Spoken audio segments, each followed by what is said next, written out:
I'm Barry from the Next Adventure Show, and this is Sundown National Park, and we're going to be talking about my test ride with the Osah 6-liter motorcycle tank bag.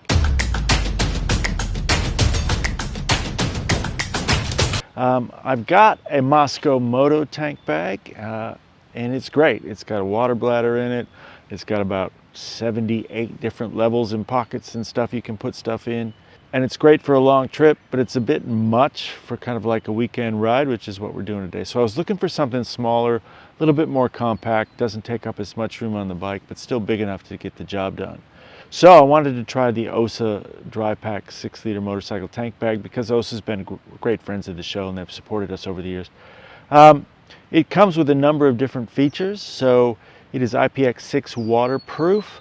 And it's got waterproof zippers for the main compartment. So it's one large main 6-liter compartment with welded seals and waterproof IPX6 rating for the container itself. And then on top of that, there's a folding lid that goes down. And then on top of that folding lid is MOLLE webbing to hold whatever you might want to hold. It does come with a removable clear plastic map pouch that sits on top. If you can put it, has little straps that you put through the MOLLE webbing. And I actually thought, I'm never going to use that. Like, why would you need a map case? Never going to need it. I'll take it with me because we're doing a review on the bag, and I'll take it with me and I'll put it on the bag. But you know what? About an hour into the ride, I needed that, and I can see the value in it because we started getting pissed down on with rain.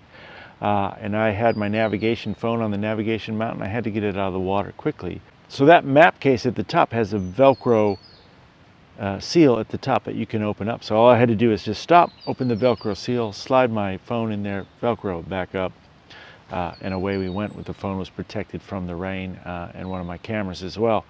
So it is actually pretty darn useful when it starts raining. One of the other criticisms I had at the bag initially was that there was no kind of pass-through place for a cable. Like if you wanted to leave your phone inside the pack and charge it off the bike while you're traveling, there's really no way to do that. However, that would probably compromise the waterproof integrity of the bag, number one. But number two, with that transparent map case at the top, you can actually do that. You can put your phone in there, run the cable out through the Velcro, close the Velcro, and charge it that way. And it's still protected from the water, and the main compartment's still actually watertight. So it's a great size. It doesn't get in the way, but it's big enough to hold kind of everything you're going to need on a weekend ride. I've got snacks, I've got tools, I've got a first aid kit in there, sunglasses, my hat, etc. All sits in there quite nicely, and there's still plenty of room left over. It attaches to your bike in kind of the standard way. There's a stirrup fitting that goes around your handlebars for the top of the case, and which is pretty standard. Then there's these two straps that go down the side and loop back on themselves. So you just have to find some place on the frame to loop those around, and then they go back up to the bag itself. One cool feature about the straps is there's no extra flappy bits to the strap. So the end of the strap is sealed and wrapped around the main body of the strap. So all you have to do is pull it tight, and then there's no straps to flap about in the wind as you're riding. So that's a pretty clever design. One thing I would like to see about the mounting design is that the mounting at the top of the bag that goes around your handlebars only has one clip on it. So if you want to take the bag completely off the bike and go for a hike with it over your shoulder, whatever, you've got to unclip that one clip and then untangle the stirrup at the top, the strap at the top that wraps around your handlebars. I think it would be a better design if there were two clips at the top, so you could just unclip both clips and then maybe just having a separate clip to put over your shoulder, and away you go, instead of having to unwrap the whole strap mechanism at the top of the bike if you want to take the bag on a hike with you or something like that. Other than that, it's great. It's easy to refill. You just undo one of the bottom straps, move the pack out of the way, and you can refuel easy peasy.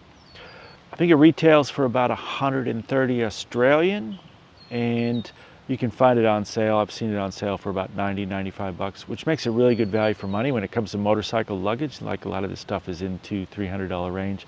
You can get this for like right around 100 bucks if you shop for a sale.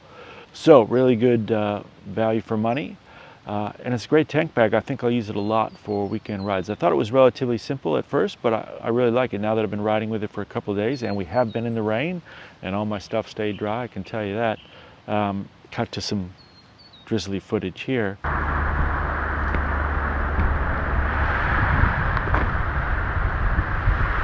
So, if you're in the market for a reasonably priced, decent sized tank bag that's not going to break the bank, check out the Osah Dry Pack 6-liter motorcycle tank bag.